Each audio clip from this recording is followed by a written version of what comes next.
ಇನ್ನು ನವೆಂಬರ್ ಕ್ರಾಂತಿಯ ಚರ್ಚೆ ಬೆನ್ನಲ್ಲೇ ಮತ್ತೊಂದು ತಂತ್ರಗಾರಿಕೆ ನಡೀತಾ ಇದೆ. ಅದೇನಂದ್ರೆ ಮಾಜಿ ಸಚಿವ ರಾಜಣ್ಣ ಸಿಎಂಗೆ ಔತಣಕೂಟ ಏರ್ಪಡಿಸಿದ್ದಾರೆ. ಅದು ನವೆಂಬರ್ 7ನೇ ತಾರೀಕು ರಾಜಣ್ಣ ಏರ್ಪಡಿಸಿರುವ ಔತಣಕೂಟ ಸಿಎಂಗಾಗಿ. ಸರ್ಕಾರಿ ಕಾರ್ಯಕ್ರಮದ ನಿಮಿತ್ತ ಸಿಎಂ ತುಮಕೂರಿಗೆ ಭೇಟಿ ಕೊಡ್ತಾರೆ. ಆ ದಿನ ಆ ಕಾರ್ಯಕ್ರಮದ ನಂತರದಲ್ಲಿ ರಾಜಣ್ಣ ನಿವಾಸದಲ್ಲಿ ಔತಣಕೂಟ ಇರುತ್ತೆ. ನವೆಂಬರ್ ಕ್ರಾಂತಿಯ ಚರ್ಚೆ ಒಂದ್ ಕಡೆ ನಡೀತಾ ಇದೆ, ಮತ್ತೊಂದು ಕಡೆಯಲ್ಲಿ ಕೆಲ ತಂತ್ರಗಾರಿಕೆಗಳು.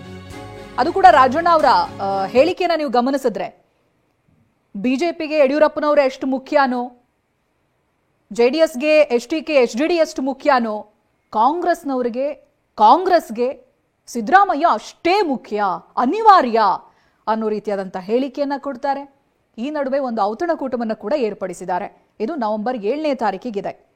ಸರ್ಕಾರಿ ಕಾರ್ಯಕ್ರಮದ ನಿಮಿತ್ತವಾಗಿ ಸಿಎಂ ಅವತ್ತಿನ ದಿನ ತುಮಕೂರಿಗೆ ಭೇಟಿಯನ್ನ ಕೊಡ್ತಾರೆ.